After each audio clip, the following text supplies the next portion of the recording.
Yo, we got night owls. Night owls.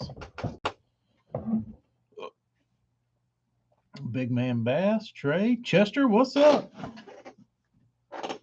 I'm at the shop trying to get shit done that I can't do during the daylight. Not enough hours in the day. So, here we are. I go home, put the bean to bed, and come back up here. Trey, what's up, dude? What you been doing?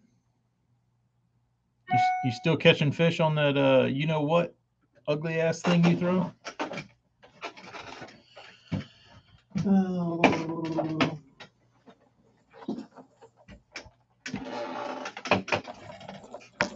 I gotta assemble some baits and get them on the road tomorrow. All these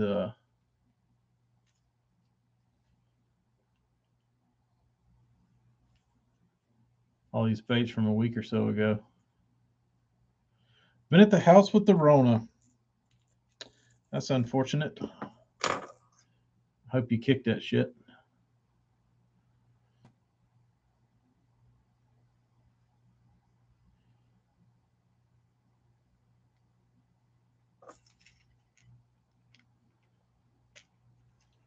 What else y'all been up to? There was lots of good pro bass fishing to watch today. If any of you gentlemen, which I'm sure you are into that, there was Bassmasters galore. Bassmaster, MLF, which I watch MLF. I mean, Bassmasters over MLF, but seemed to be catching them. My phone was dead at like noon. Didn't take long watching all the live streams today. I didn't. Who's leading MLF today? Do y'all know? I haven't even looked. I happened to see where what's his name? Morgan, what's up, dude? I saw where John Cruz had 28 pounds down at the St. John's, which I think we knew that was going to happen. Bradley Roy, what?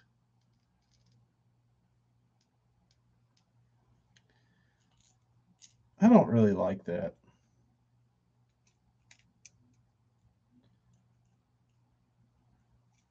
Like Jordan and Wheeler,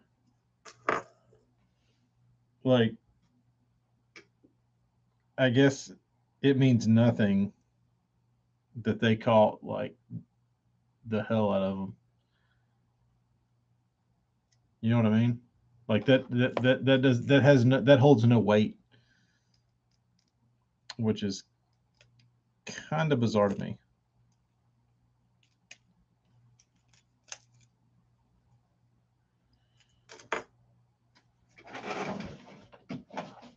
Yeah, I don't know what Cruz's deal is with Florida. I don't know. Maybe it's just Missile. Did you know his first when Missile Baits first came out? I don't even know if they were like had any distribution. And Ish won down on Okeechobee, I think, on the D bomb, and that's what set the D bomb, or that's what set Missile Baits at the very infancy of that company. I heard on live today that Brian New said that that Florida fish are the most predictable fish there are, and he seems to have them figured out. So I'd watch out for him because he laid off. He had 18 pounds and real early, and he just kind of I think he just kind of went and farted around. So who knows? Who knows? Who knows? I'll be interested to see what if Cruz backs his bag up today with backs his bag up tomorrow with 10 pounds, I would be more worried about New.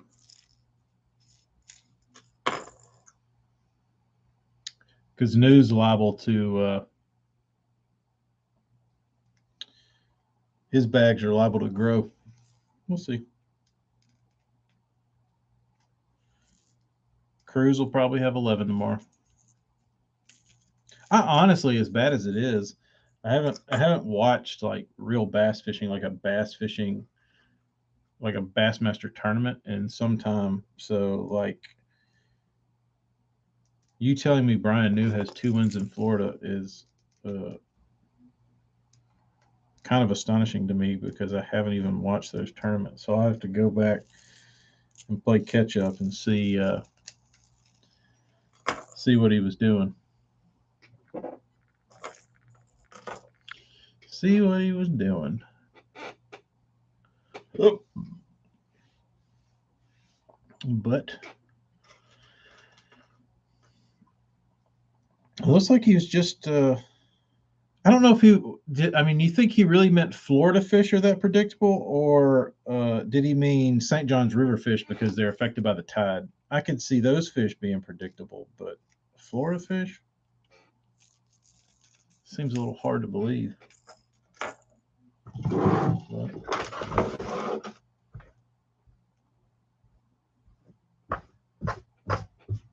I didn't know Brian New was that good until everybody on the last live stream was like, dude, he's going to be better than Thrift. He's like, the best co-angler to ever live and all this stuff. And I'm like, damn, is that dude that good?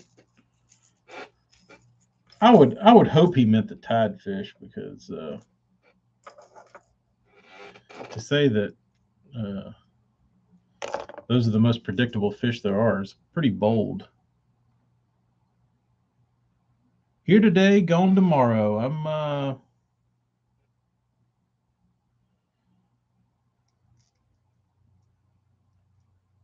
I can't speak on personal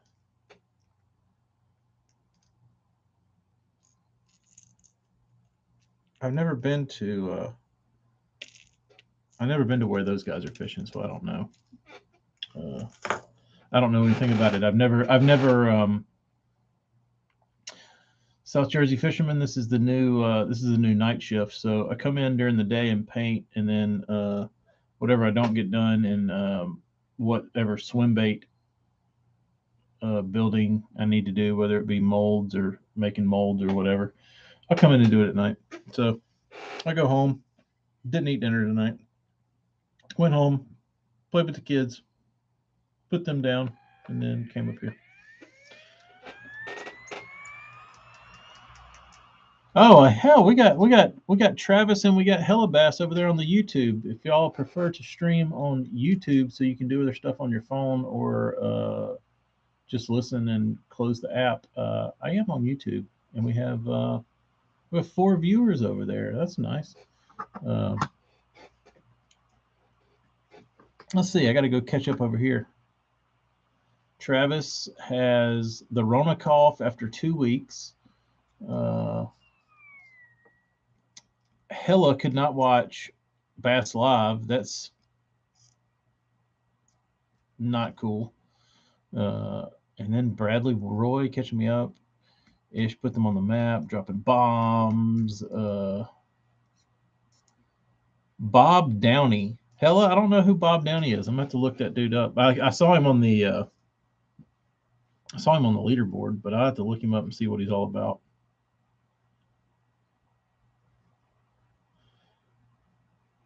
New's first win was an Open, and then he won on the St. John River Elite. Huh. Interesting. Let's check that out. I got to do my research on this this new guy. See if I can find some interviews. I listened to Mercer's interview with Steve Kennedy today.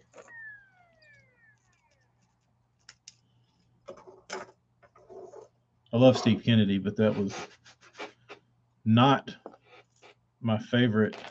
He seemed extra twitchy today. If or not today, whenever whenever that Mercer podcast aired. Like Steve Kennedy's probably in my top 5 favorite anglers of all time, and he just seemed a little extra uncomfortable.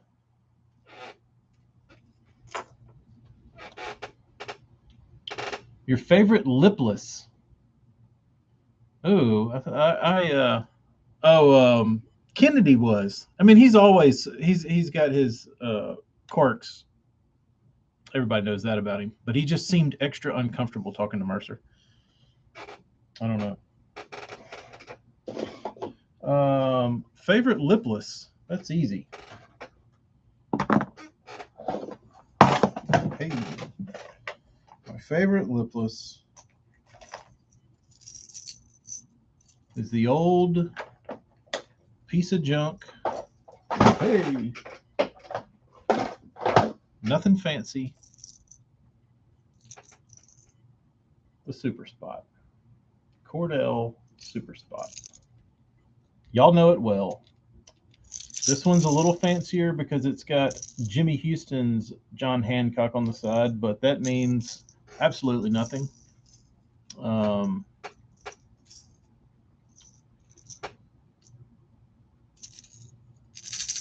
That's my favorite, and I like that one strictly because it is a half ounce, casts pretty decent, but it has the sink rate of almost like a 5/16 or like a 3/8 ounce lipless. Sinks real slow. So typically, I'm not throwing a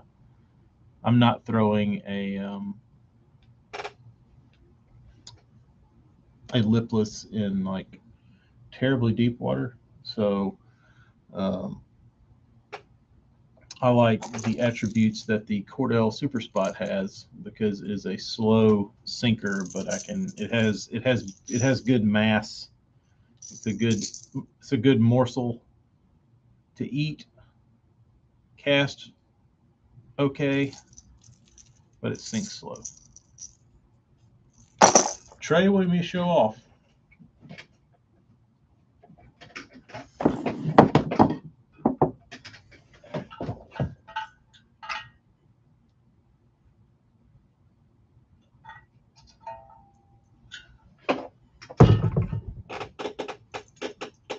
Something like that. Somebody asked me to show off a swimmer. There it is. There's your little swim bait showing for the evening. Let me put my cut back my goblet.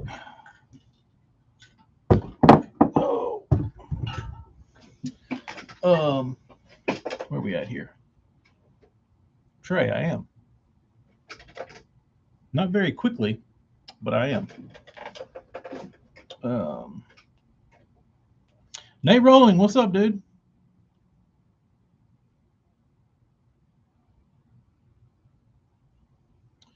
Ooh, throw a lipless over that one smallish flat on Fayette.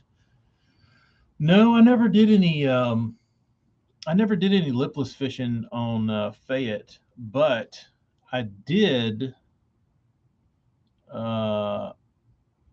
have probably some of the best crankbait fishing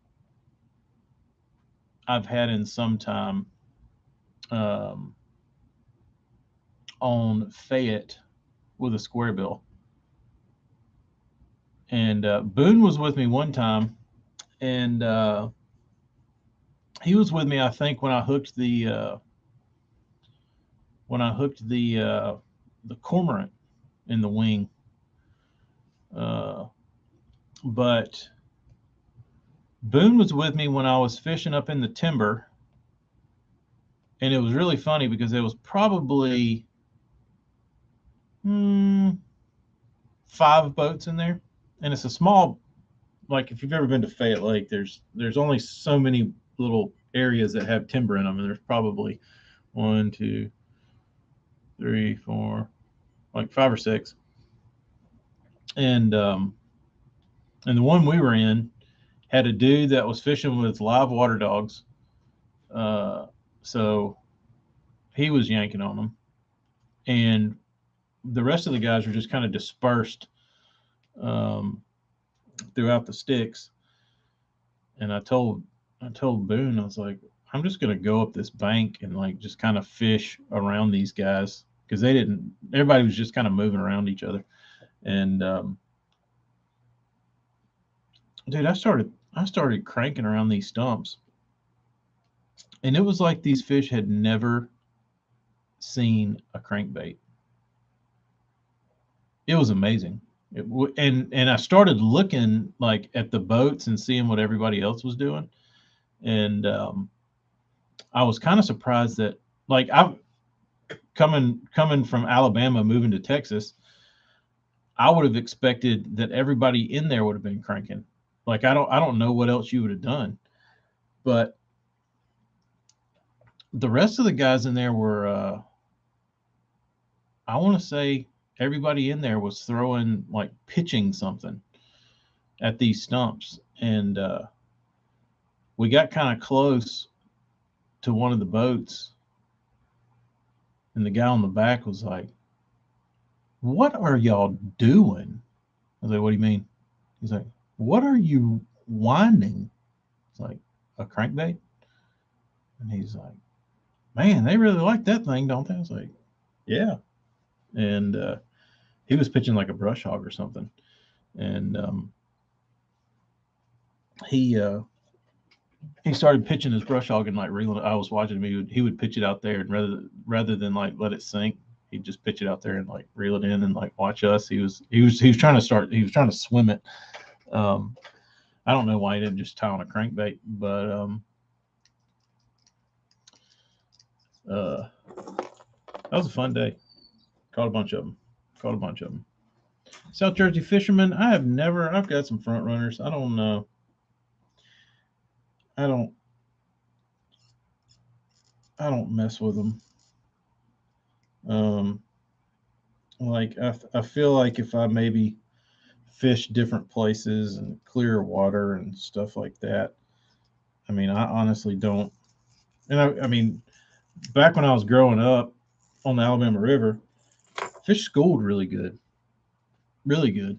But I haven't seen schooling fish like when I was a kid in probably like 10 or 15 years.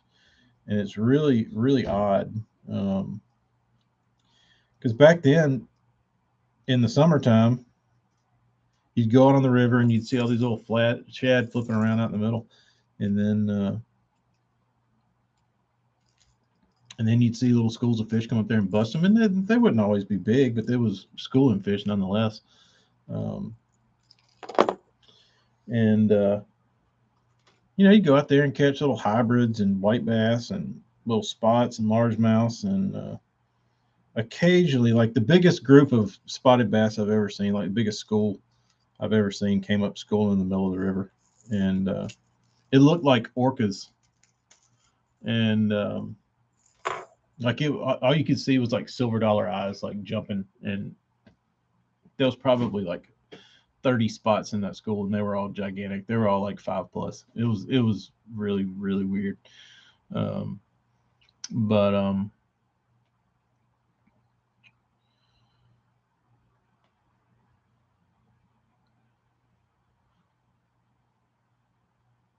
what schooling fish, Jeremy? Just like in the summer and fall, just when fish gang up, and rather than like stick to a piece of cover, they just follow around schools of shad, and they get kind of pelagic and just roam around out in the middle of the river chasing shad schools, and they push them to the top where they can get to them, and they just blast them. You'll just be going down the bank, and you'll see fish churning the water up. It's actually really, really fun. Um, and if you want my tip of the day, Oh, it never happens to you. No, it's I don't know.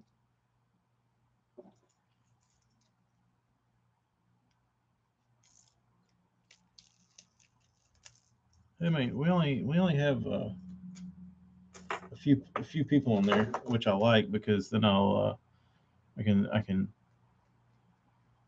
say stuff that I wouldn't normally say. But the greatest schooling bait of all time is a tail spinner. And if somebody wants to argue that, I'll take that one to the grave.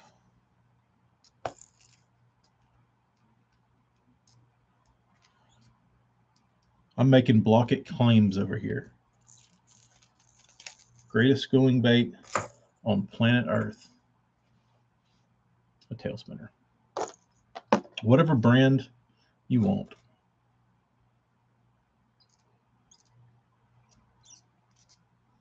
It does everything you need it to do to catch a schooler. You can cast it 10,000 miles. You can catch them on top. You can drop it down in the school. You can yo-yo it. You can do just about anything, and it's the perfect size.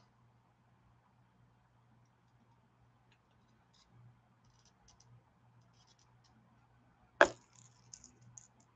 it's a single treble. Makes life easy.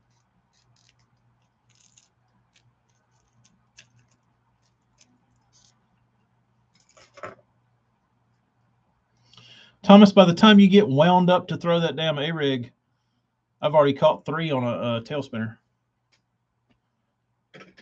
By the time you start doing this,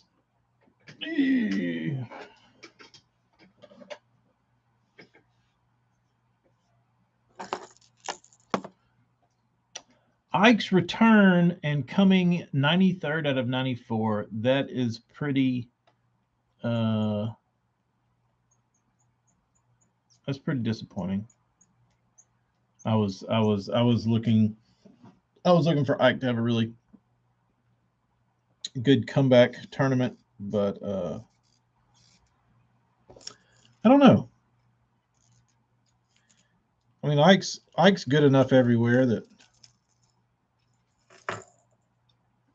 I mean, I don't really think it was the. I mean, look how good he did in the opens. Like I don't think he's like out of practice or anything. I just think he had a bad event and it happened to be his first one back. But it is odd.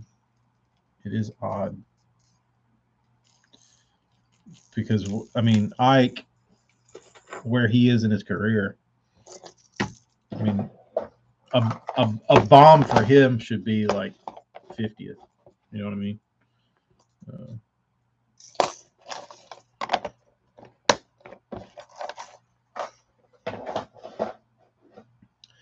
I like me some Ike. I don't like Ike's yelling and screaming. That bothers me. And the only reason that bothers me, I don't mind him yelling and screaming. It bothers me when I'm trying to like get my daughter to go to bed and I'm watching a tournament and the volume is at this level and everybody's chill. I'm holding the bean. We're like drinking a bottle or something. It's chill. We're watching fishing. She's into it. I'm into it. And everybody's like winding down, trying to like go to sleep or something. And then Ike goes, ah! And it blasts like the YouTube decibels to like max volume. And it makes everybody jump and then like everybody's uneasy and it's not I don't like it for that reason. Like if when they edited the video, if they would take his screams to like negative levels or even mute his screams or make his screams sound like eh, eh, to where it didn't like jump through the TV, um, I would be okay with it. Like scream all you want, but just don't like make my family jump. But I think that would be up to Bass to edit that, but they don't want to do that. They want everybody to hear it. They want everybody to hear it.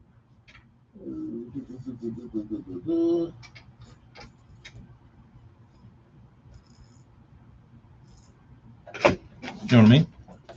Right. That's like he's like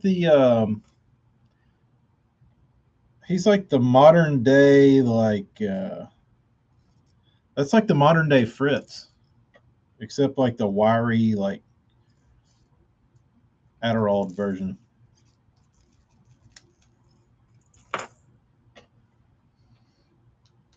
You got to think back in the day, like I could not stand uh I couldn't stand watching Fritz walk around the boat with that damn noodle 16 times. Like that's against everything that like I believe and stand for. Like I'm a firm believer that the longer the fish is in the water, the more opportunity it has to get off. So I want to fish in the boat as quickly as I can possibly get it in there. And watching watching Fritz walk him around with like one hook right here, and he's like, ah. I mean, I guess he lands them, so works for him. But it's hard for me to watch personally. Um,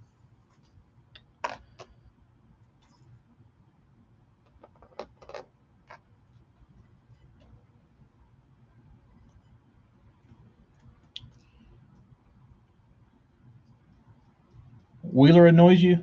I was a really when Wheeler first started his channel, I really enjoyed it. I don't mind his videos now. Um,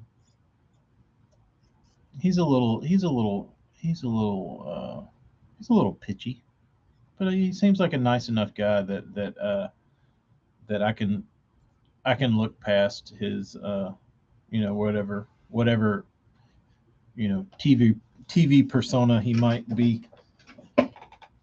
playing to. Um, but I think he's yeah.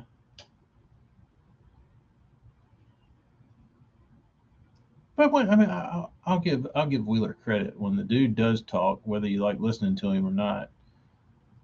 He usually has some pretty decent info, or he used to.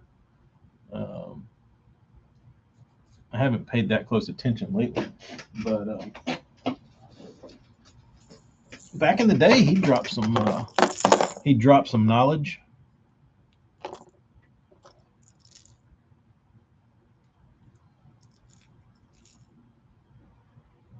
I feel like. Oh yeah, damn, we got a lot over here on the YouTubes. The YouTubes is taking over Instagram in viewership. Hold on.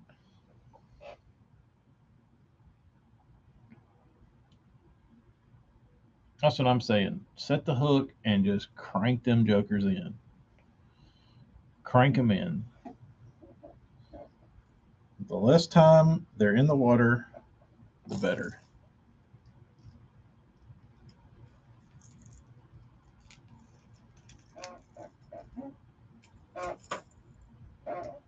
Where are we at over here on the YouTubes? A local small boat bass club voting to allow the smallest fish weighed in to be 10 inches instead of 12. That's pretty good. I've always um, I've always wanted to fish a like here on the Mobile Delta, which is the closest waterway to me. Um, the fish are typically pretty small. Uh, Auburn University has done a few studies on them, and they found that the bass that lives on our delta here is a little different than others, like Florida strain and Northern strain. They're their own kind of little hybrid bass, and they live hard and they die young. They don't ever get big, and so we typically, down here, a if you catch a 5 pounder in the brackish, that's a really like pretty unique fish. I mean, that's an old fish that probably wasn't supposed to live that long. Um, but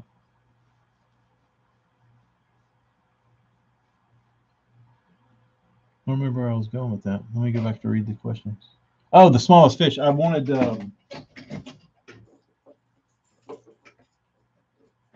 since the fish are so small, I've always wanted to fish a tournament that was the smallest fish only 5 fish limit.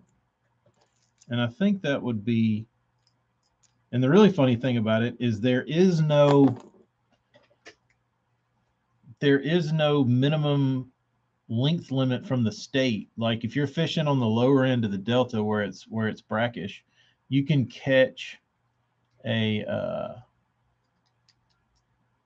you can catch like an 8-incher and like fillet more like a 6-incher. Like I'm pretty sure that's legal. Like you can keep anything. But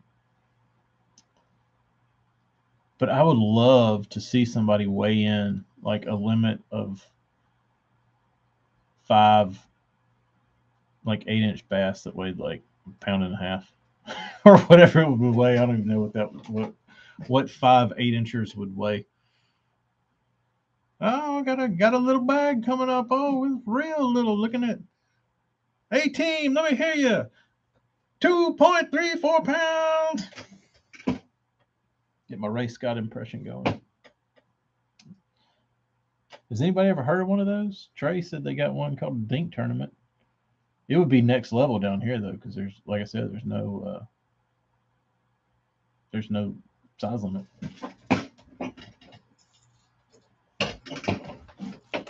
All the heavy hitters, all the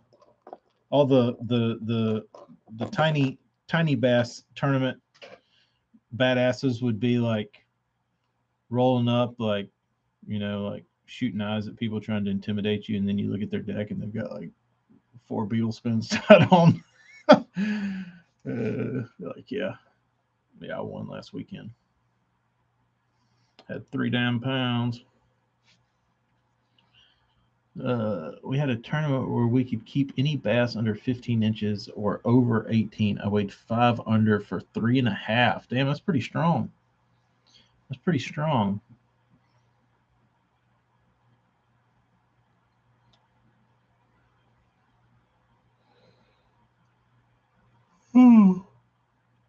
Bust out the crappie jigs. That's right. Get out your road runners.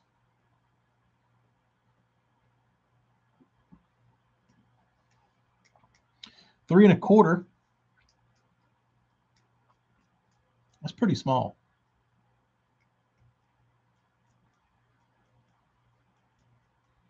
That's pretty small.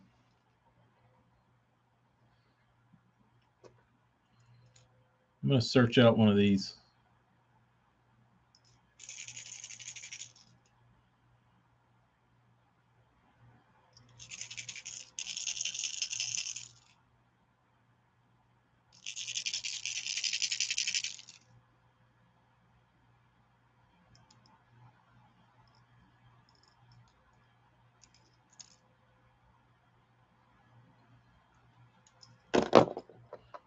I'm going to search one of these tourneys out.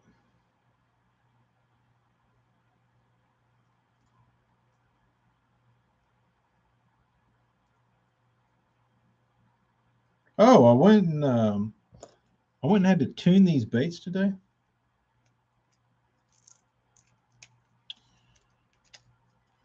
And it's a little annoying. They all need to be tuned, and I didn't want to send them out and assume somebody could tune them. So I went and tuned them. And I ended up catching about a 2-pound pickerel as per use, and I caught a bluegill actually that had the back treble with all 3 hooks inside his mouth. He's a pretty energetic little crappie. I mean, bluegill. But the fish, I was pretty disappointed because I was stuck tuning baits,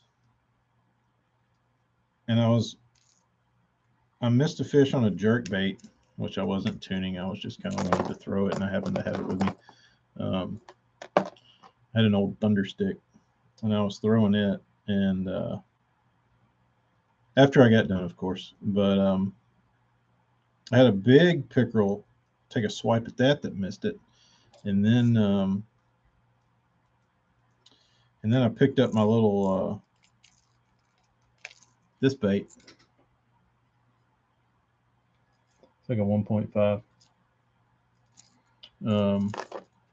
Or it's not a 1.5. It's like a BDS one. I picked it up and caught the bluegill and the pickerel, and then I threw it. I got a little brave and tried to run it down a log that was way out of my range, and I got hung up. I had to break it off, but I'm planning on going back maybe tomorrow and going and getting it. It seemed to be a pretty good. I mean, if you take a crankbait and you start catching pickerel and bluegill and like everything that's swimming around, like to me that says that crankbait is probably not your standard crankbait. I mean, how many times do you go out there and fish a crankbait and you just start catching everything that's like around you? You know what I mean? Like, oh, there's a bluegill, there's a pickerel, oh, there's a bass, there's a crappie. So it kind of struck me odd that I was getting all these random bites from fish you don't usually catch. So I said maybe that crankbait's special. Let me go get it. Yeah, it was like that. Like the whole, it was one hook here, and one hook here, and you wonder how they even get it in their mouth. And then you have to do surgery on him and try not to like rip his little face off. Real weird. Oh, let's see. Oh well, I was gonna do. Yeah, it does have the Mojo Nate. I would agree. I got to go get it back. I should probably wait till Saturday because I think the wind's supposed to blow out of the north, and that'll blow all the water out and get it pretty shallow to where I can get over there and probably find it. But I need the tide to be low. I need like a little canoe or something. That would be because I really don't want to pull my boat over there just to get that stupid bait off. My buddy whose house it is, he has a jet ski, but I don't really want to launch his jet ski to go get it. That would be a waste. Well, we'll see. We'll see. I'll think of something. Go run a paddle board. I did do that when I was in Austin. When I was fishing off the Rodock, and I had a prototype swim bait that I was working on, and I threw it up in a damn tree. I couldn't get to it, so I went over there to the little stand-up paddleboard guy. I was like, so I'm a fisherman. He's like, okay. I was like, I've been working on this bait for a little while, like weeks, and I only have one, and it's my prototype, and it's hanging in that tree over there. Like, he's like, okay. I was like, I can't reach it. I need a paddleboard. He's like, okay. I was like, but I don't need it for an hour. I need it for about 3 minutes. So can I just borrow a paddleboard? He was like, why not? Just go grab one. I'm like, okay. So he was nice enough to let me borrow a paddleboard, and I went over there and paddled and got it loose. But that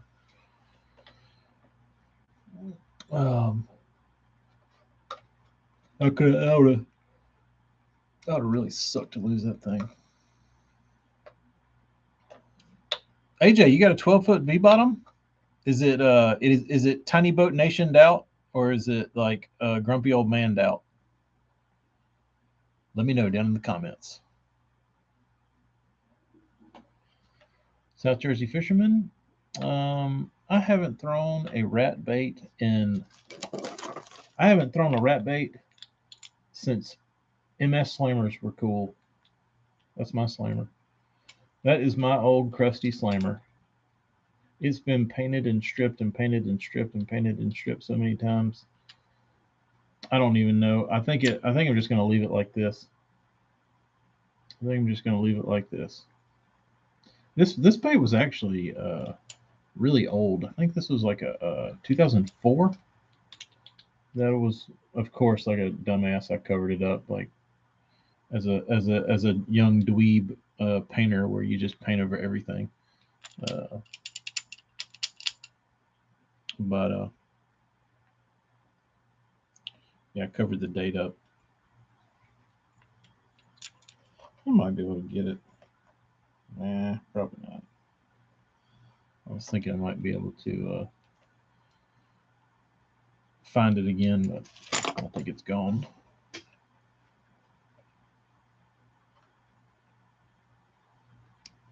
Ooh, old info.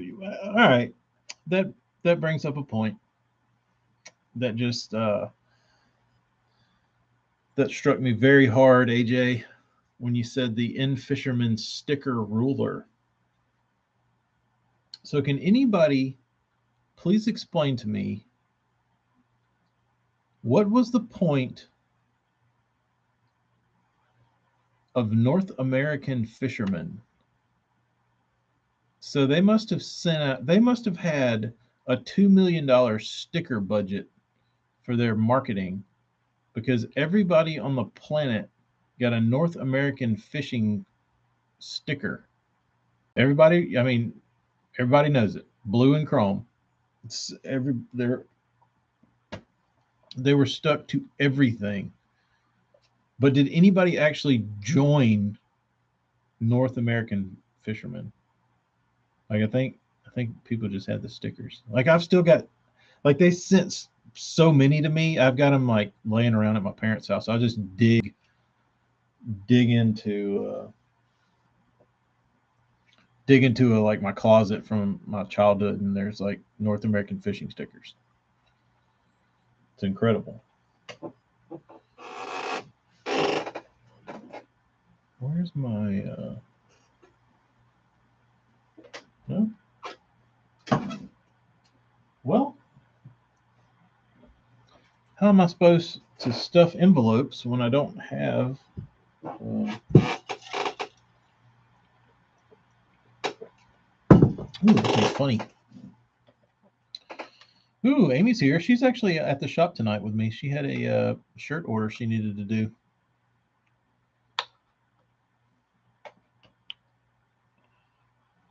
Oh yeah, they did have the little blue plastic lights. I honestly probably have one around here somewhere.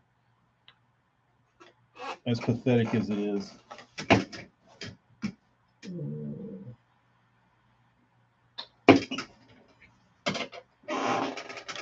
Where's my swim bait dudes?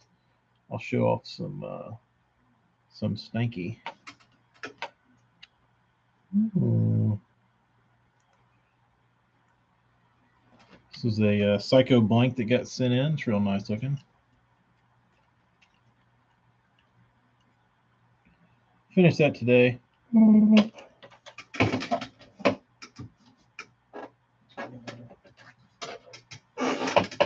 Little purple BGC also.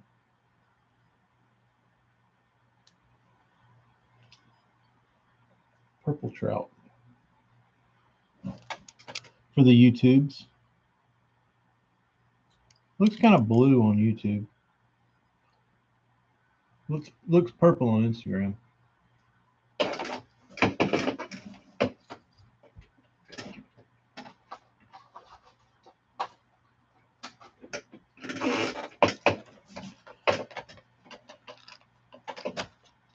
Amy's on. I got these going out. Excalibur 1 knockers. Ozark.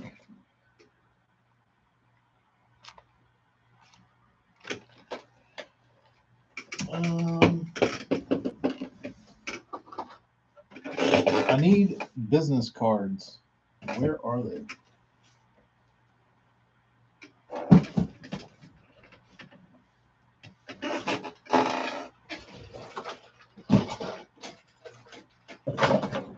I had a guy over at my shop today, a buddy of mine, and he asked me, "What is a Ned?"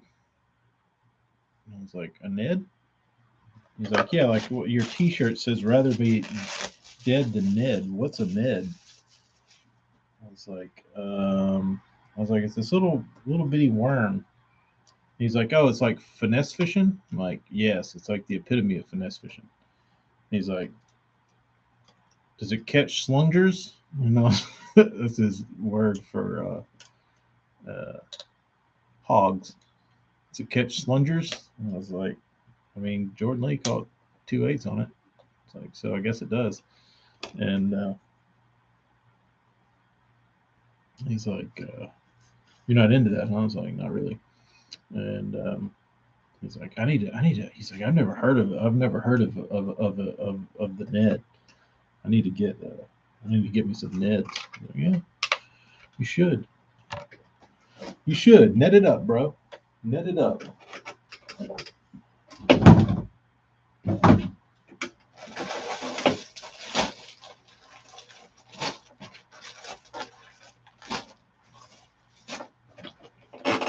You Ned,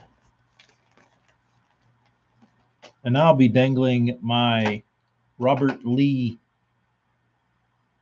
zipper worm like it's 2002 and I'm on the California Delta, train robbing bass events. That's right. I heard he's still. I heard he's still a little bit of a stud muffin out there on the Delta. That he's still tough, which is cool.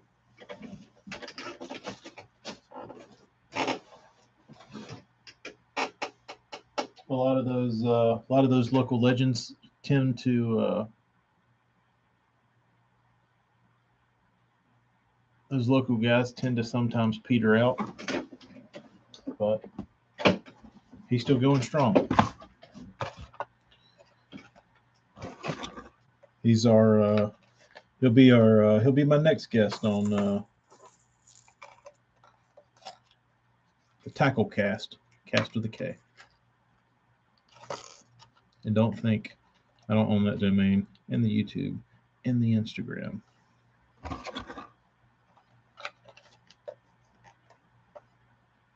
Actually,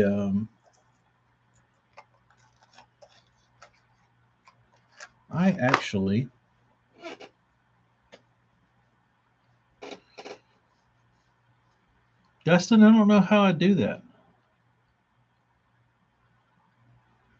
I don't know how I do that. Uh-oh. Are we back? Connection went unstable. The wife's hogging up all the bandwidth.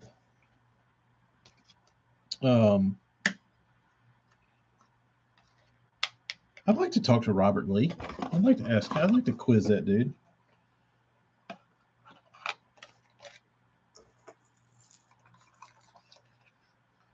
Anybody that had a strong hold on an area or like a body of water like he did is pretty impressive.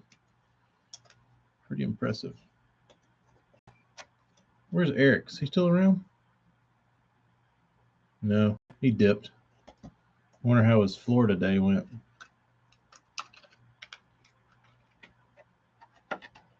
I'm really getting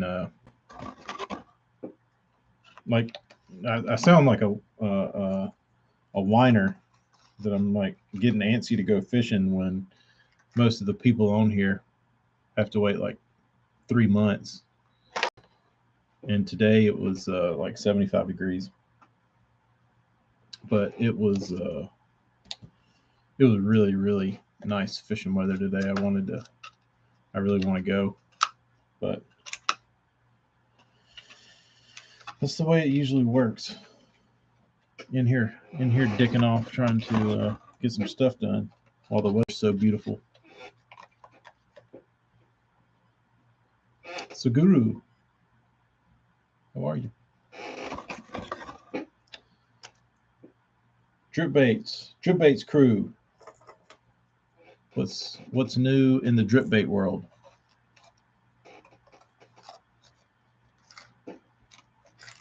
What is new? Oh, see, Travis, that's the worst. Then you get like a fake sense of like warmth.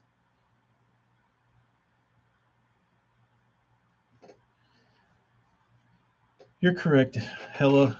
Unfortunately, I cannot feed my children crankbaits. If I could, they'd be on 600-pound life, but probably.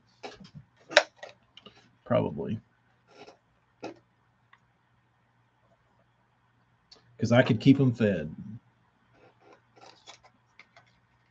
I could keep them healthy if they could eat crankbaits.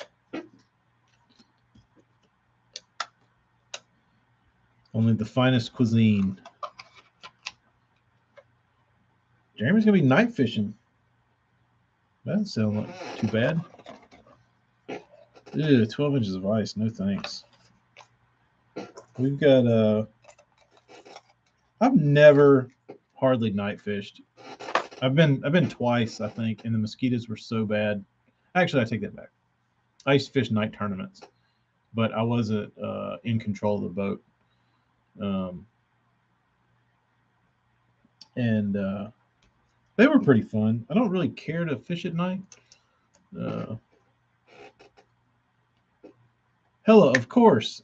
And I would put some like I don't know, Mega Strike on there for a little flavor. Dip them in gulp.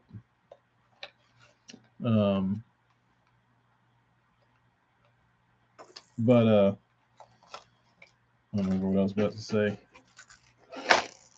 But it was something that had entertained me.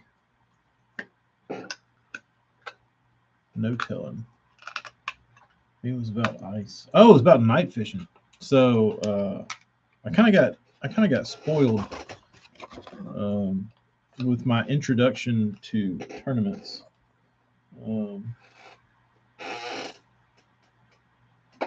My sorry, my fishing partner Jody asked me if I wanted to fish a bass tournament, and I think I'd only fished one at this point. And he's like, they've got these little wildcats on Tuesday night up at Lake Tuscaloosa. We were in college. He said, "You want to fish one?" So, sure. So it was like 30 boats, 25. We get in, and it's in April, and you fish from 5, I believe, 5 to like 10, or 5 to 9, something like that. But it's 5 to like right after dark, and so I didn't have any rods or reels or tackle or anything, so I was basically just fishing off Jody's stuff, and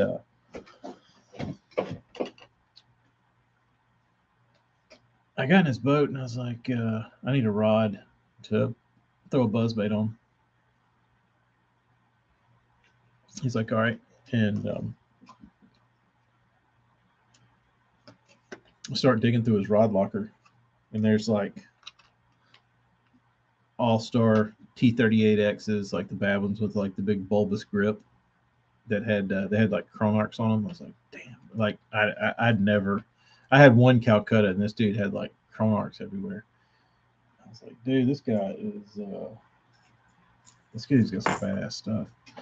And I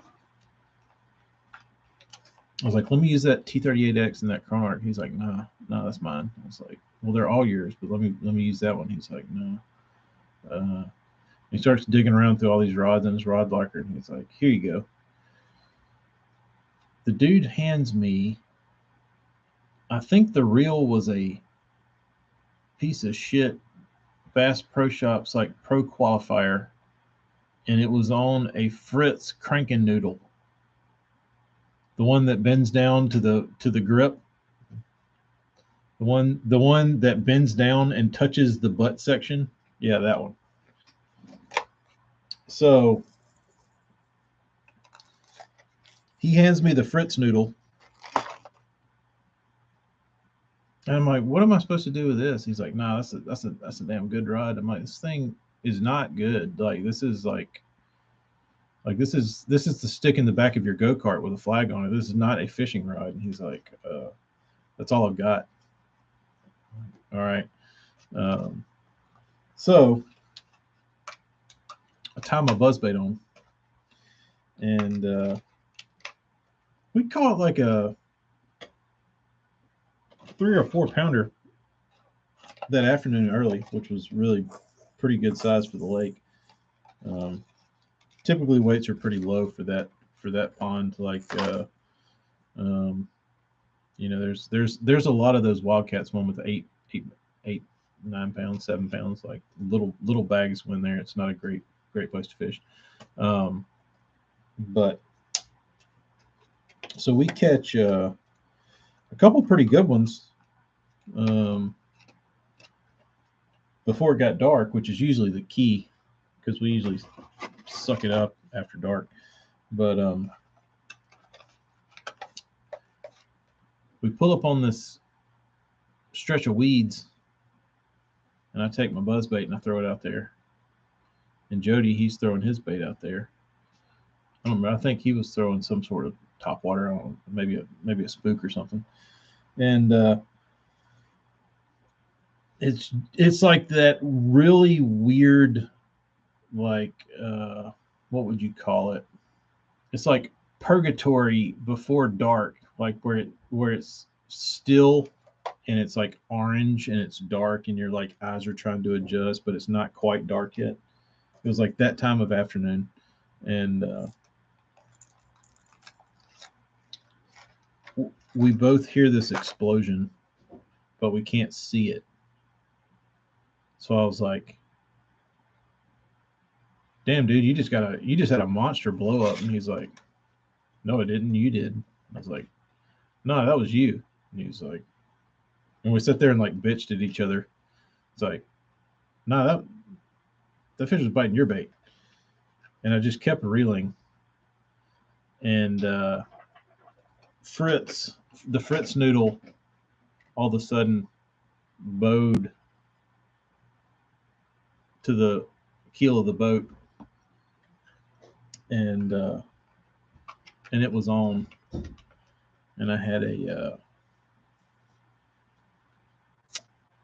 a fight. So I'm throwing a buzz bait on like probably 17-pound mono with the Fritz noodle and a pro qualifier, and I hook up with a big rod's bent down to my grip, and it's dark, so we can't see anything, and the fish comes up eventually, and we scoop it up, and it was like I want to say it was like a 615, like it was a damn giant, and it was pushing 6. But anyway, we weighed in, and our best 5 weighed 17, and we smashed them. Like we beat the brakes off of everybody, and we won so big, like people called us cheaters, and like there was like a big stink about it like later on, and anyway, the odd thing was we had a 6-pounder, had 17 pounds, and for whatever reason that a 6-pounder would probably win you big fish on like 98% of all tournaments up there. But that same night, a dude had a 7-pounder, like 7.5 pounder. It was like a beast. And I guess the big ones are just eating that day. But first tournament we ever fished, we won. It's pretty awesome. Pretty awesome.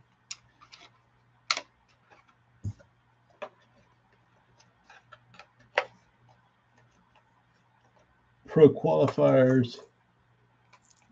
I always liked the I always liked those Bass Pro Shops rod that had like the big fat part on the grip where the reel seat was, and they had like a sleek kind of sporty look to them.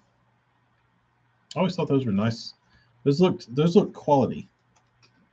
But back in those days, a guy like me, I would sit around and I could only dream of going to a Bass Pro Shops. Like that was actually stepping foot into Bass Pro Shops didn't even seem real because we're so out of like we weren't ever getting a Bass Pro Shops here. So the reading the catalog back in the day was really, really, really like you'd flip through all the and see all the like Bass Pro Shops branded stuff, and they made it look so nice that it's like, dude, I can only wish one day that maybe Santa Claus will grace me with a Bass Pro Shops Pro Qualifier.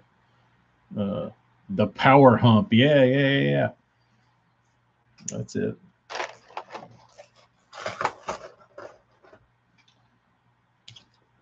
Didn't those rods look badass though? It might have been the Bionic Blade. I think you're right. I think it was the Bionic Blade. That rod was like that was my rod goal back in the day to get the Bionic Blade. Somebody was pumping them, I'm sure. There was some pro that was pumping the Bionic Blade, and I was probably eating it up. I don't know who would it have been. I'm sure. I'm sure if I go back and think hard enough, or go back through some old Bassmasters,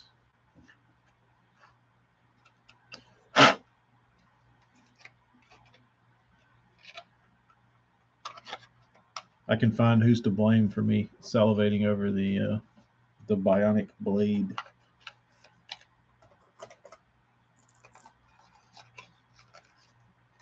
Do they still do they still have do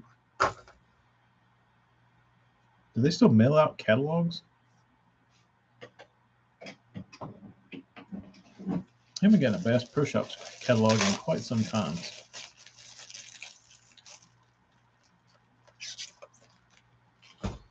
I think Bill Dance would have been hawking Quantum at this particular period of time. He might have been throwing a Bionic Blade. I can't remember. When did he go from Bass Pro Shops to Quantum, or from Quantum to Bass Pro Shops? I feel like he used Quantum for like 20 years though. It could have been Bill Dance. Who knows?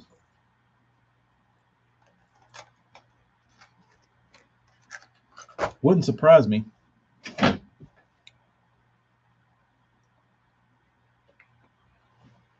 Hell, there's nothing in there. There's nothing in there you need.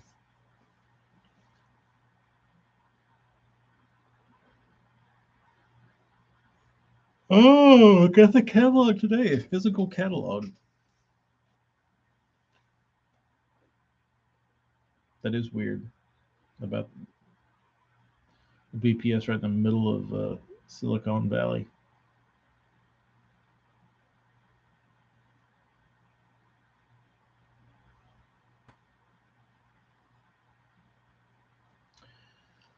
South Jersey fishermen? I don't know. What do you call in hypershift? Is that like is that like cosmic sparkle that's like every color in the rainbow?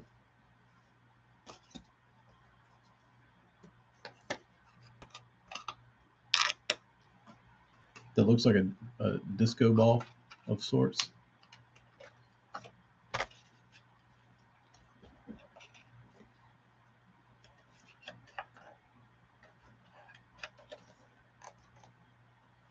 AJ, you do go to all those stores because you wouldn't be getting any of those. You wouldn't be getting. You wouldn't be draining their clearance section if you didn't. Oh, dude, I could only imagine going to going to Springfield, Missouri. That would have been like Graceland, dude, for a bass fishing kid. That would have been magical. That would have been like going to Disney World for me.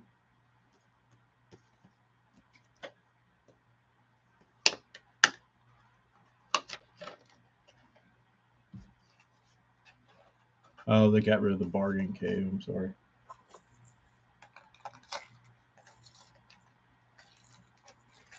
I apologize. All right. We got baits ready to ship. Got baits ready to ship. Let's see here. Oh. Here's the bait I had the monster muskie on today. Not muskie, pike, pickerel. I must think I'm Al Linder.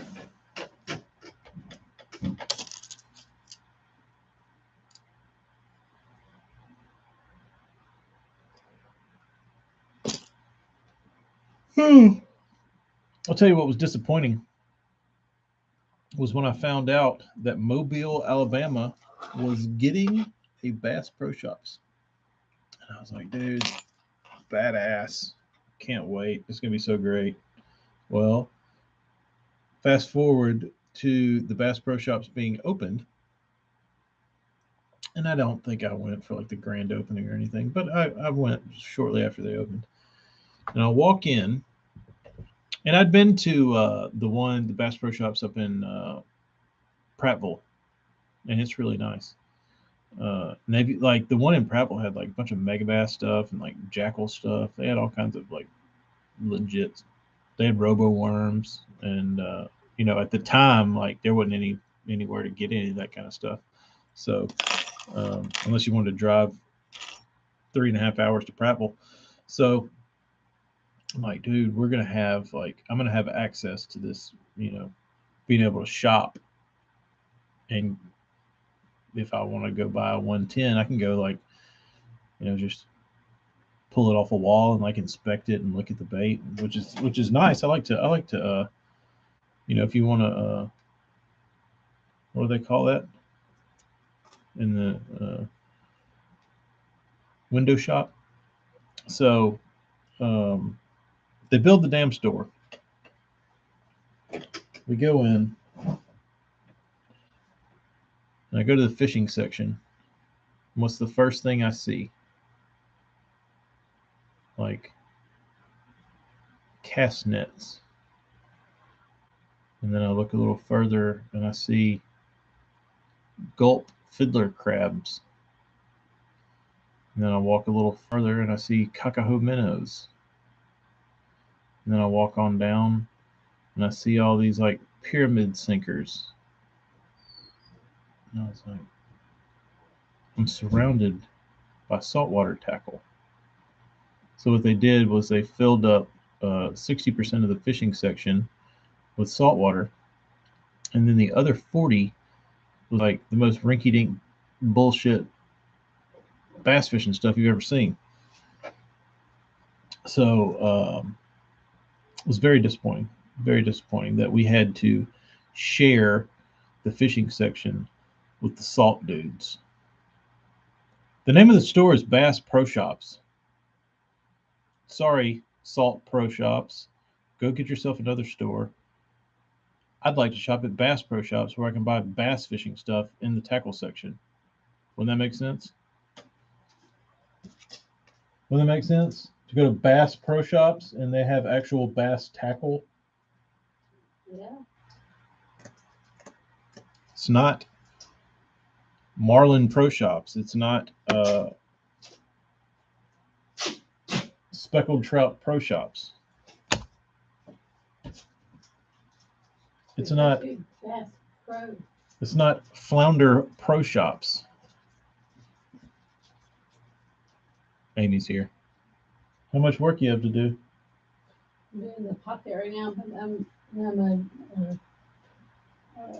some emulsions, or put emulsion on my screens for tomorrow, and I'm gonna call it a night. It's 11:30. No, my cutoff is midnight, so. What? 30? Well, Nate, I'm a little bit. It kind of rubs me when I walk into that stupid ass Bass Pro Shops. Oh, when was the last time I went and spent?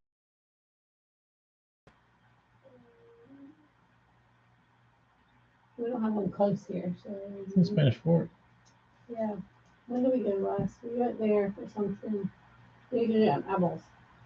Yeah, I did go. I was in a bind, and I had We went and we saw that container place. yeah, I think I was painting one of these, and I lost the eyeballs to it, and I knew Bass Pro Shops had a 8.5 millimeter living eye, whatever. The most fun I've ever had in Bass Pro Shops was Oh, that was when in Texas. we were on our we went up there on our anniversary day. Yeah, Amy and I went on our anniversary day, and I have a video sequence of her shopping, which is pretty awesome. I'll have to post that again. Where is that? It's on So, you go to your IG and go back to. oh, it's actually on the feed. I posted it. Yeah, I think I have it on mine too. Yeah, going to show the. That's what I'll have to do. I have to go take to show her the fish tank Yeah, and all the dead animals. They had good old dookie balls there. Well, they did have dookie balls. They had lots of.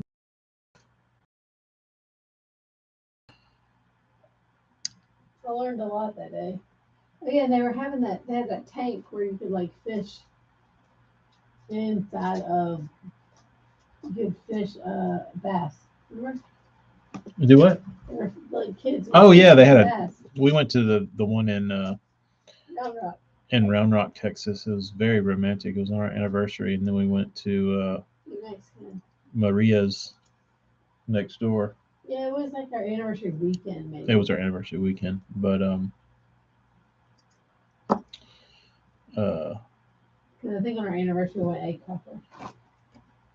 they were having one of those trout rodeos inside the Bass Pro Shops, and they gave all the kids like little cane poles to fish with, and kids weren't catching much. It was pretty weak. They needed to starve those trout for another couple days before they did the. What's that? Yeah. They had a line too. Yeah, it was a very big line. There it is. Well, enjoy. Adios.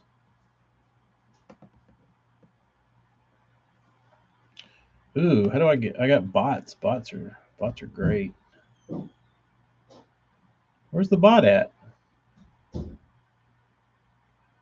I miss the bot? Oh yeah, there it is. Urgy.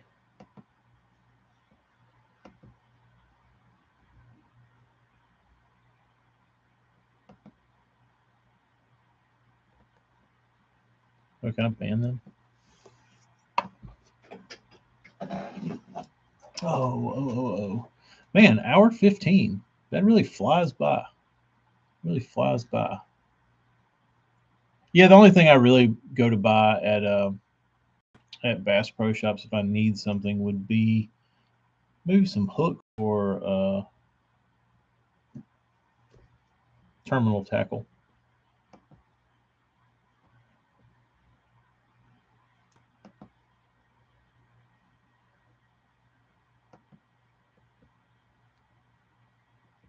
That's about it.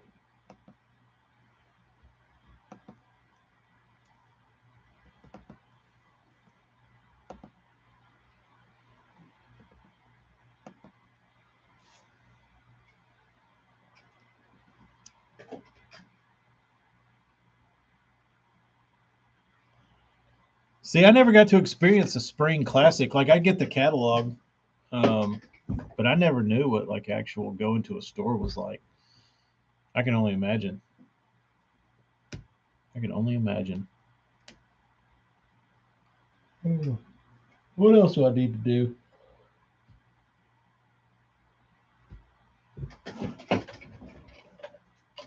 Check out this old plug. AJ, you just can't get out of that retail life, man. You can't get out of the retail life. You're all about it. Dude, I bet you trolled people so bad in the fishing department. Or did you work in the fudge factory?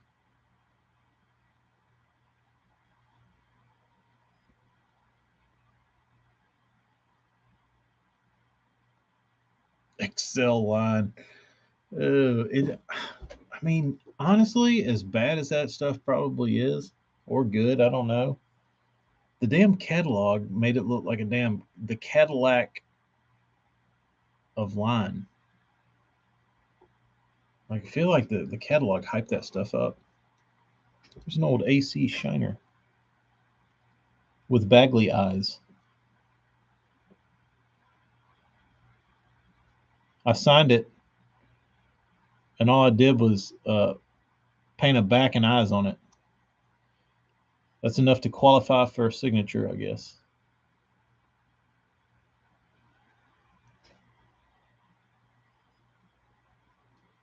I worked in footwear.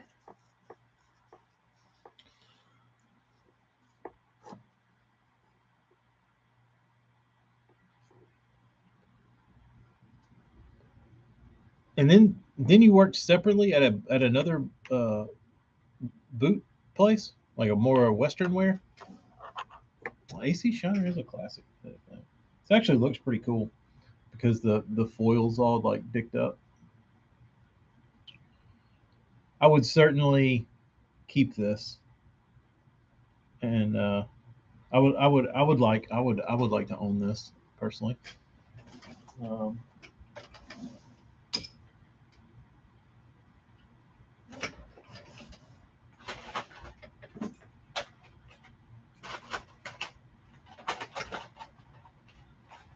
I got all these things done.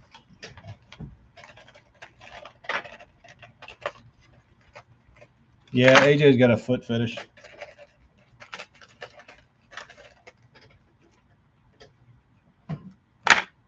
If you send him baits to paint, you have to send a picture of your feet along with them, and they'll give you a discount code.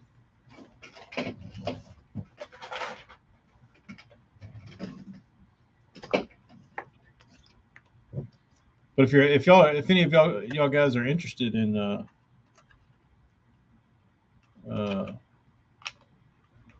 Horseshoe custom tackle repaints, like I said, just send him a picture of your feet, and he'll give you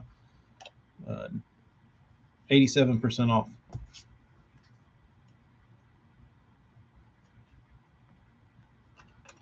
Oh, Al Bundy. My dad used to quote Al Bundy, and my mom would go ape shit. Thomas. It was hilarious.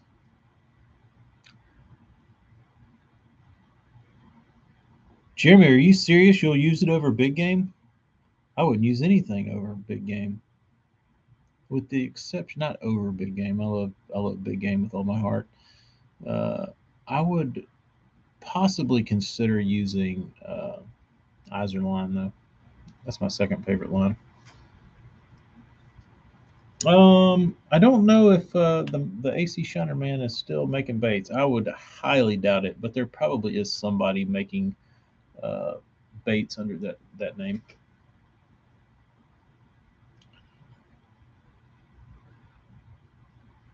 Jeremy, do they still make the AC Shiner?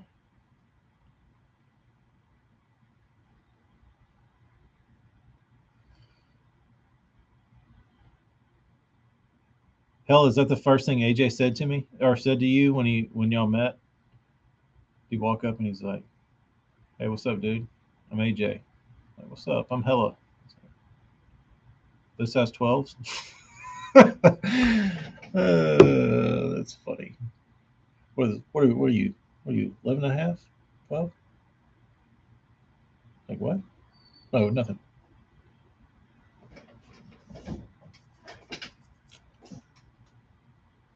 Sorry, I'm running on about 4 hours sleep and maybe a little delirious. So, Jeremy, that is blasphemy around here. I'm gonna put you in the section with the other bot from Russia with this hate speech. We can't hate big game. That stuff is damn. So it doesn't cast great in the wintertime. The shit will pull a damn Volkswagen. If you break down and you need to tow your car, get you some 20-pound big game and run it around your damn trailer ball about 50 times and then do the same thing on your car that you're towing and you'll get home. Hella, you know what's up. He needs I don't know. He needs Jesus after that comment. That's bad.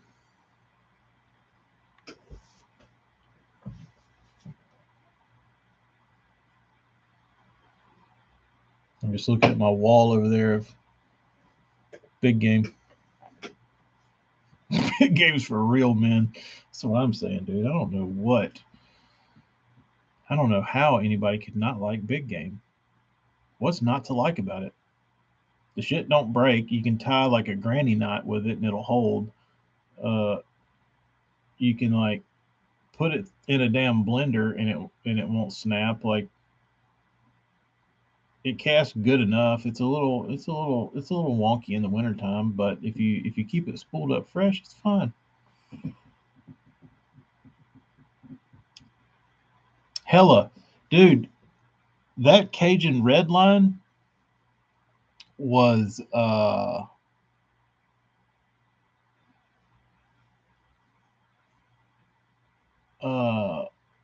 it was really really tough line. I know a lot of guys around here they crappie fish with it, and they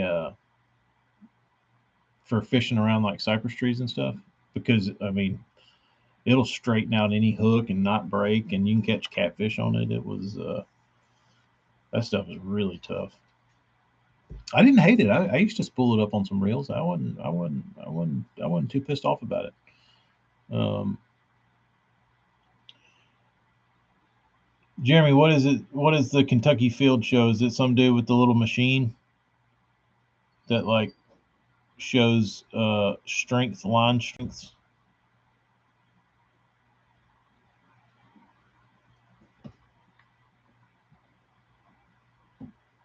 What are the Knot Wars? Hadn't heard much out of those guys. What was that?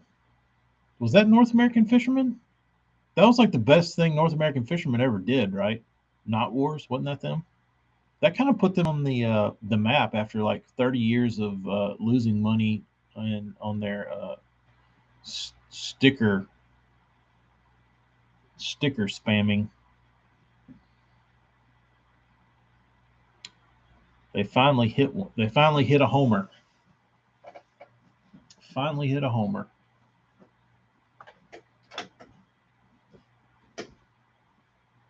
Man, y'all are up late. Lake Commandos. That sounds dumb.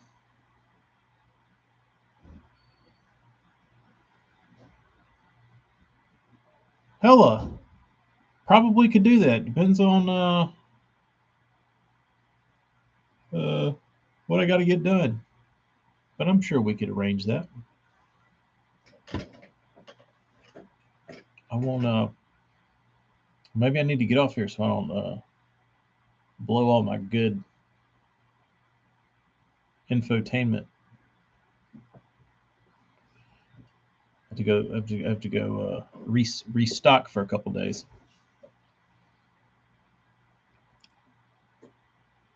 No, for the IAC Shiner, no longer being made. That's unfortunate. That is unfortunate. Hell, if I'm going to be a guest, I'm going to have to clean up this dump and do something. Make this beard a little more presentable.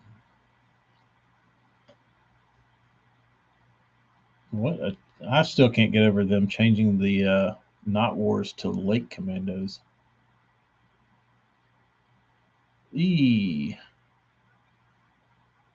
Hella, that's unfortunate.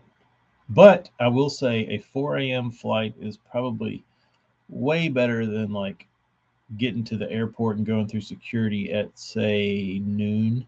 The butt crack of noon is the worst.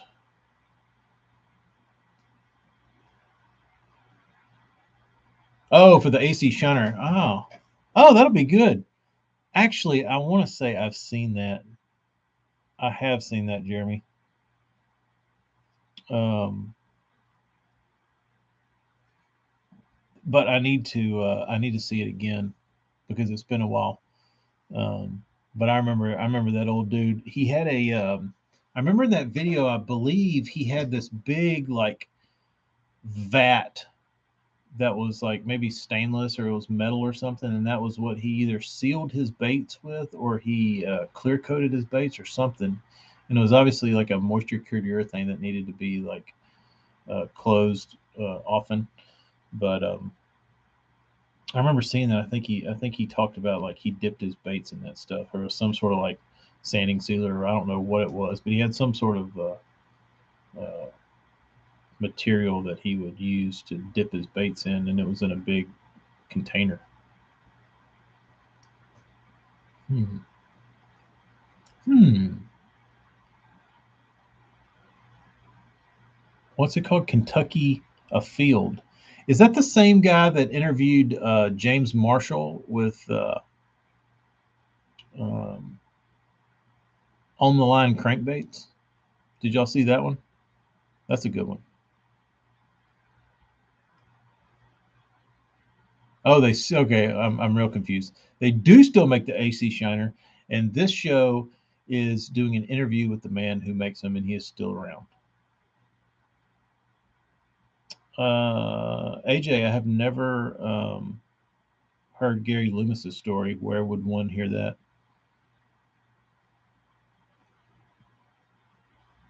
Man, I got so much. I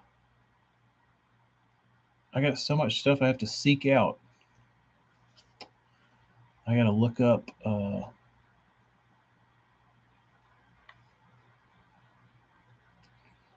got to look up the Kentucky Afield show. I have to send AJ a picture of Takahiro Omori's feet, and I have to give Hella a wake up call at 2:45.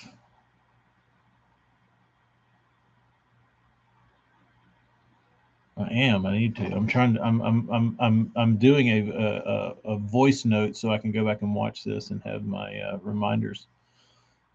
Bob Downey, Brian New, Billy Westmoreland. Yeah, I forgot about Bob Downey. Um, April Vokey does a great interview on our podcast.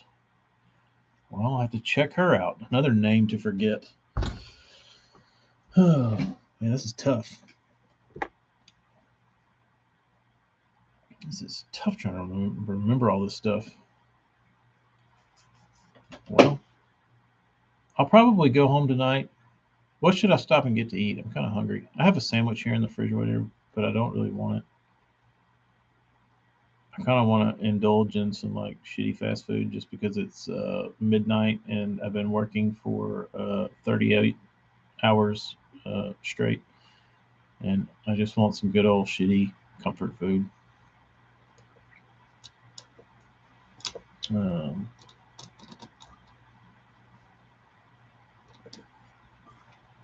I didn't hear Billy Westmoreland mentioned on Bass Pro Shops with Charlie Hartley. I'll have to go back and listen to that one. I was half-assed listening or doing something else when Charlie was on there. Uh, Tacos. I don't even know where a Taco Bell is. We have a Wendy's right by my house.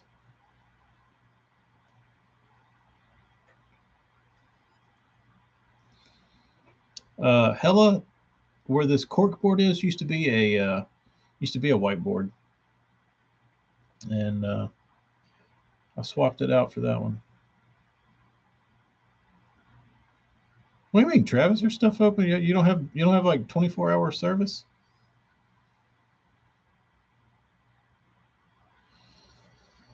Hella, I will say, the fries dipped in the Frosty is a thing, and it's legit. Like it sounds really gross to the to the commoner, but there's something to it. McDonald's closes at 9. Travis, what's it like to live in Ukraine?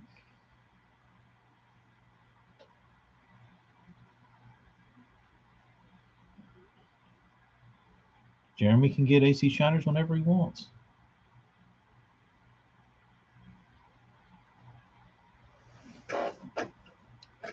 AJ, you're a dip your fry in the Frosty guy.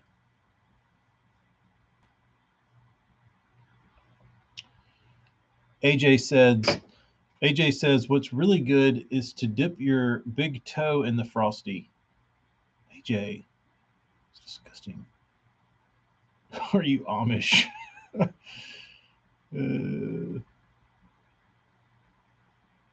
What's funny, AJ, is the Instagram people can't read your comments over here. They just assume. Taco Bell would be pretty good, but I've got everything at my house to make Taco Bell pretty much identical to Taco Bell. Like if you just get all the Taco Bell stuff from the grocery store, and you have to have lots of lettuce. Lettuce is the key. But if you buy the Taco Bell seasoning, Taco Bell sauce, throw some shredded lettuce on there and some cheese, it's good enough that I don't have to go to Taco Bell. The only way to, dude, we're like everybody in the stream is about that French fries and the Frosty thing.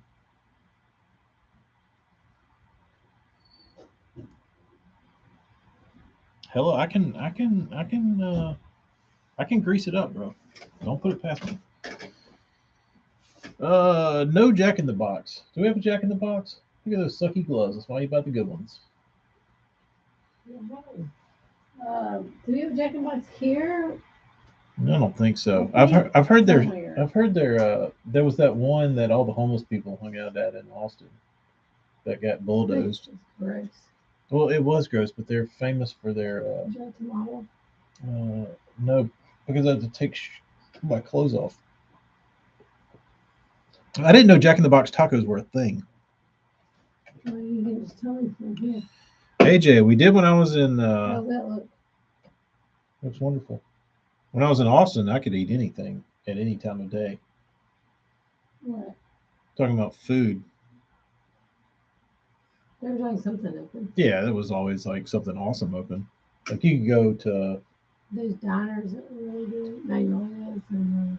I mean, you could go to Whitehorse and go to the food truck that was attached to Whitehorse and get. Food trucks, like Rainy Street did all. Yeah, like every bar had a food truck stuck to it. You never tried these on the way. No, I didn't. Come to Cali, fish the Delta, and stuff some In-N-Out burger in your gullet. Yeah. I want to know what I've heard because I'm not an In-N-Out fan, but I'm not an In-N-Out Texas fan. But people I went to the one in California and it was great. People have told me that the In-N-Out in California is different than the Texas In-N-Out. It's also what you order. You have to order. Yeah, everybody said you have to order like the double stack, the triple double, whatever. It's got to be the big boy, not like one or two patties. You got to have the damn. And the double stack, whatever. But I still think P. Terry's is way better than In-N-Out. Oh, we do have a Raising Cane's, but they're probably not open right now. Yeah. The one in Austin was open 24/7, but it was on. You hungry? You thinking about eating something? Yeah, we got Wendy's. And everybody told me to get fries and stick in the Frosty. I'm actually headed out. I'd hit a wall. Okay. Yeah, I've been out working out in the morning, so Oh boy, that's not gonna work out good. Well, um, but I'm set up for success for tomorrow. So well that helps. Oh, John D. The chicken finger place in Mobile is called Fusakli's, and it is stellar. yeah, we got one right around the corner. We have one right up the street. I eat it 6 days a week. I mean, I haven't had it in months. 6 weeks. The wife's in here, so I gotta be on my P's and Q's. You drop it in oh, I would you know on some sort. Not cool. I just have my We won't eat that a lot. I just have my lettuce wrap. You had Chick-fil-A today. I did have Chick-fil-A today, so I'm gonna double up on the fast food. Might as well. I do want a Wendy's burger. I'm starting. I have my weigh in tomorrow. Amy has a weigh-in tomorrow, so she doesn't need to be dipping her toes into a Frosty. Cane's is good. I like Raising Cane's. I do too. It's really good. I like their sauce. Their Raising Cane sauce is good. Everything there. Yeah, their fries are good. What else? Their sweet tea was delicious. Very delicious tea. That AJ, dude started that in college. was it like a class project? Yes. Um, He's a really, really nice guy. you met him? You met Mr. That's what Kane? everybody said. He did. He gives a lot back to the community. If you go through Austin, I would recommend eating at a little place called P. Terry's. And the guy that owns that place, They're a very he nice gives family. back to his employees too. Yeah, he's the owner of the P. Terry's franchise. What was his name? Paul? Pete? Mhm. Peter? Something. He's a really good person. He's a really good dude. How long have we been married? 4 years March. 4 years coming up in March. We will have known each other for 10 years. We've known each this other for fall. 10 years coming this fall, says the wife. We met in 2012 Met in 2012, she says. before I moved. Yeah, before she moved to Texas. And then I followed along shortly thereafter, a couple years later. Dang newlyweds, that's right. 4 years. 4 years and 2 kids. Getting long in the tooth. Had to take care of business.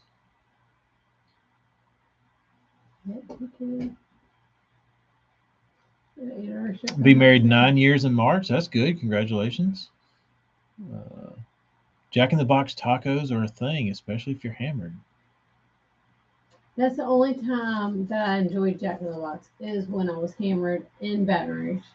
Slinky the Third. If I lived in Austin, you could, but I don't. What? Yes, if he could grab his swim bait from me directly. Yeah, 9 more. Not anymore. I moved. Zaxby's, Jeremy. I have a bone. I have a real. You're gonna get me on a. You're gonna get me on a. You're gonna get me on a tangent about Zaxby's. Zaxby's grilled chicken's really good. Zaxby's is a piece of shit, and I'll tell you why.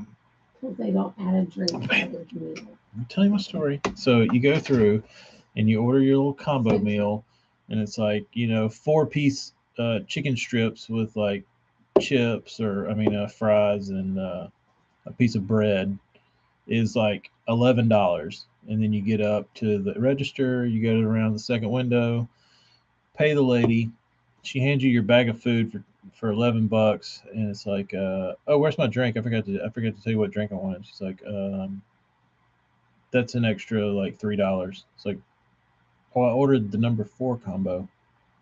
Doesn't it come with a drink? No. Oh, I'm sorry that I assumed that the number 4 combo would be combined with a drink. Just combo. Nope, just combination of food. But don't other places do that too? What?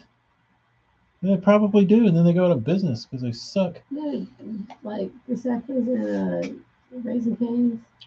I don't know. That's the only place that it like really like rubbed me the wrong way because I feel like it was like You're That- blindsided. well that and their food is expensive. It is So expensive. the prices to me for Zaxby's reflects where you would go somewhere else and get a drink. When I used to travel a ton and I was on trying to eat clean, I needed food. I'd go to Zaxby's and eat grilled chicken. Their chicken is pretty good. Dairy Queen doesn't have a drink in their combos. That's because they want to upsell you on a damn Getting Blizzard. that Blizzard. Getting that Blizzard. Getting Getting that yo. Blizzard. Get that Blizzy. Oreo Oh, Oreo Blizzy. Butterfinger Blizzy. Butterfinger Blizzy. Gang, gang. Gang gang. Did I watch that? Hey, yeah, what are we doing? All right. I need to pack up. Gang gang. Give me a damn sweet tea is right. Hella, they are. They're ran by the local government of wherever Travis Stearman's at. Hey, pretty good. I like time. You should ask these guys what they think of this pocket. What? Oh yeah. I need your opinion. I'll leave my opinion uh, neutral at this point. But my sweet wife ordered me a a demo shirt to try, and it's a performance shirt, and it's really nice, and it's heavy, it's thick boy, thick boy. So your hair on your chest. So if you have chest hair like your boy here, or any grown man should, unless you're a little middle school dweeb. I don't like performance wear because I look like a damn cactus in it because of my chest hair poking through the fine silk like material. Um, so this one I think will eliminate that because it's real thick. It's a thick boy, and I think it will add a barrier thick enough, an armor-like barrier to protect against the hair protruding. So, It's and it's a heather material. But the flaw I have found in this performance hoodie is the pocket. It's like a regular sweatshirt, but it's got a pocket on it. And I don't know how I feel about that for my performance wear. What say you? I'll wait. Bert Summersell, what's up, dude? Just Oh, Barney poo. just shooting the shit with everybody. Trying fixing to go home. Evening. So Hella says he's an advocate for the pocket so he can keep his worms in it. That was smart. Yeah, makes sense. I would rather have a front pocket like this, like a SIG pocket. All those heaters are in your brain. Yeah, so I can keep my heaters close. So I could just I could have my pack of heaters right here, and then I could like pre-stick them out, so I don't even have to like reach in there. I just go.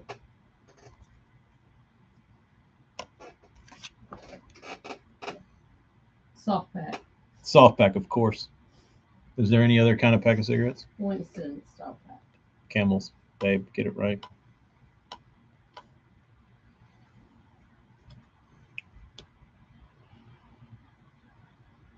Travis says no pocket for him. The lighter, the better. No, he likes light ones. He likes light. I found a new brand too. I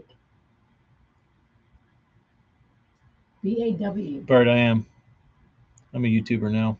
This is my second live stream. And it actually, the YouTube viewers have surpassed my Instagram, which is pretty good for only the second live stream. I'm on both. I like the look of the YouTube better because it's the wider angle. I don't like the coloration on YouTube though. You can change your ring. Yeah. West Coast Menace, Dennis the Menace says it looks feminine. The pocket does. Yes. Interesting. B. Christ says he's half Filipino and he has 16 chest hairs collectively. You're a lucky man. Please go out and sport all the performance wear for me without looking like a cactus.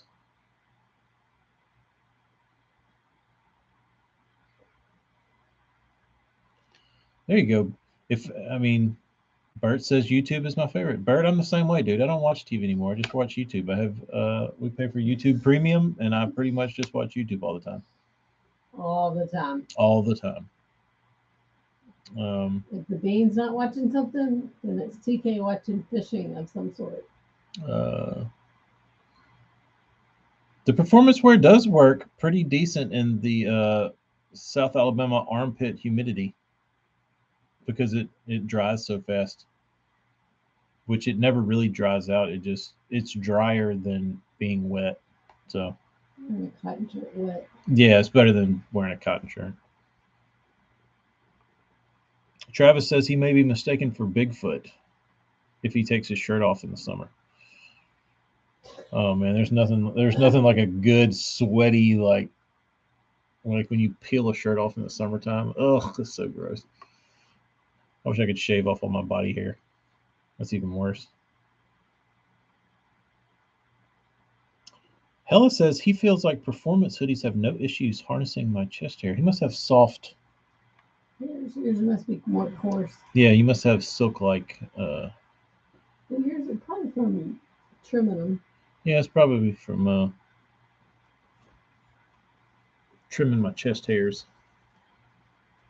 I was asking Amy speaking of chest hairs, I was like, you think there's people out there that are like my age that have never touched a body hair trim? Like, what would that look like? Yeah, a lot of people. Like if you were like I've always like been a hairy dude. Have all that hair coming out of their chest. I'm talking about like my age, like in their 30s. That in their 30-year existence never trimmed one hair on their body. Like I feel like if I never trimmed a hair on my body, I'd be cousin it. Like my chest hair would be like a foot long. I would be like the ZZ Top of body hair. I'd have ZZ Top beards growing off my nips. That's so gross today. What?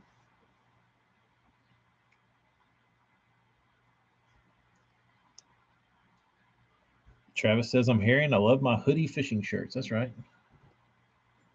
Oh, here we go. I wear a t-shirt under my hoodies. It tames the fur. Ah, that's so smart. I can't make myself do that. What if I wore 2 performance shirts? You think 2 would be enough to I think doing tame header, it? put on the header ones might be a good one. Hey, it's 12 o'clock. You gotta get out of here. It's boy talk. Yeah. Man talk. Man talk. Well,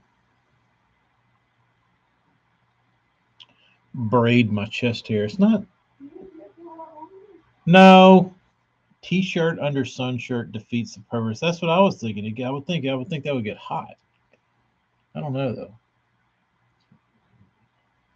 Maybe I need to invent that. Dude, I wonder if do you think they'd shut me down on Shark Tank if I walked in there and it's like what's your product? Like chest hair tamer for fishermen so they can feel free when they wear their performance wear. Oh, do not wear a tee under a performance. You will bake. Okay.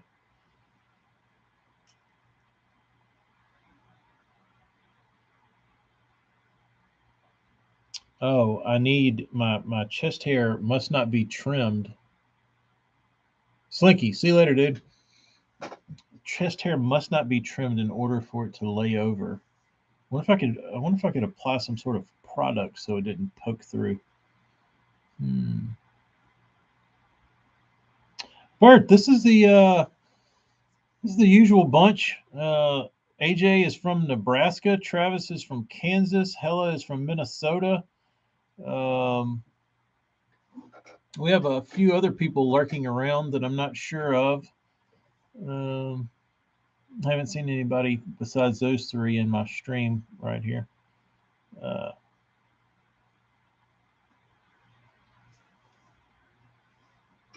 Brush it out after a shower. And then I have to start doing a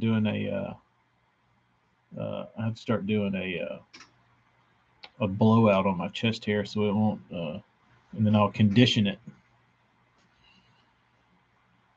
Doesn't sound like a bad plan. Doesn't sound like a bad plan.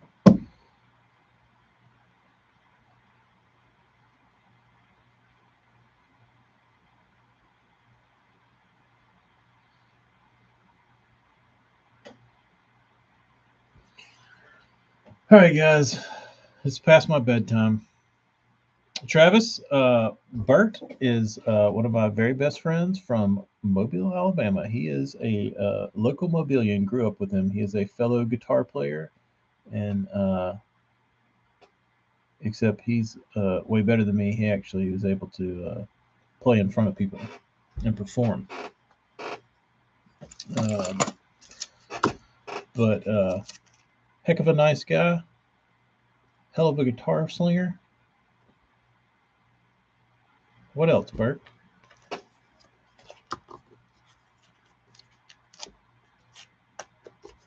You can find him on the YouTubes. Look up West Bayless and Ricochet Creek, or look up Carrie, whatever. What was the name of that band? Carrie Lane Band. Jeremy's from Kentucky. There you go.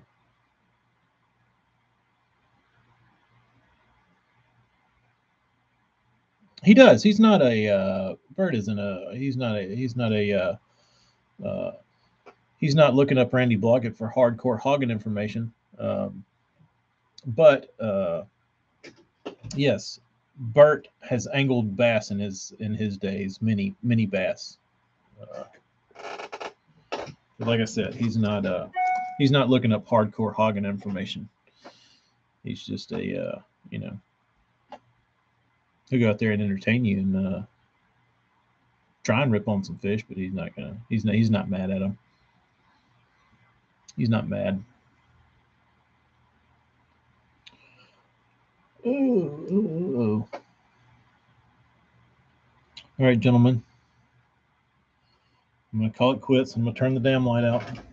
At this point, I'm being I'm not being as productive as I was earlier. Y'all suckered me in, which is fun. AJ, Dustin, I can't say I'll get the Baconator. I've never had it. I think it's isn't it like 1,000 calories? What I should do if I were smart, I'd go to damn Waffle House and get a double bacon Texas cheesesteak with some Bert's chili. What do you think, Bert? Bert, speaking of Bert, in our partying days, Bert always had the most bizarre uh, Waffle House orders. You go in there just blackout drunk, and Bert would like make you feel like you're in some like parallel universe with his off the wall order. Like he would literally order shit that nobody has ever ordered at Waffle House.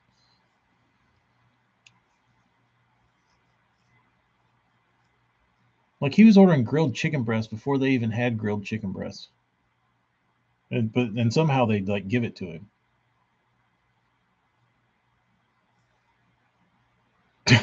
uh, Bert would say, "Let me get a bowl of chili and some jambalaya." And it's like, Bert, what the fuck are you talking about? Like, you are wasted, dude. They don't have that here. And then they like slide him a bowl of jambalaya, and it's like, uh, what? It's like, yeah, dude, you never had it. I'm like, no, no. And then he'd be like, hey, before I leave, can I get a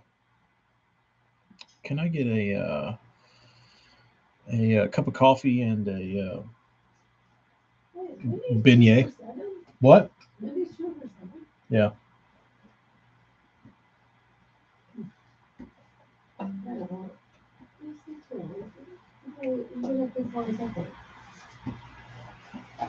Oh, USA, Team USA finally has hockey. That's good.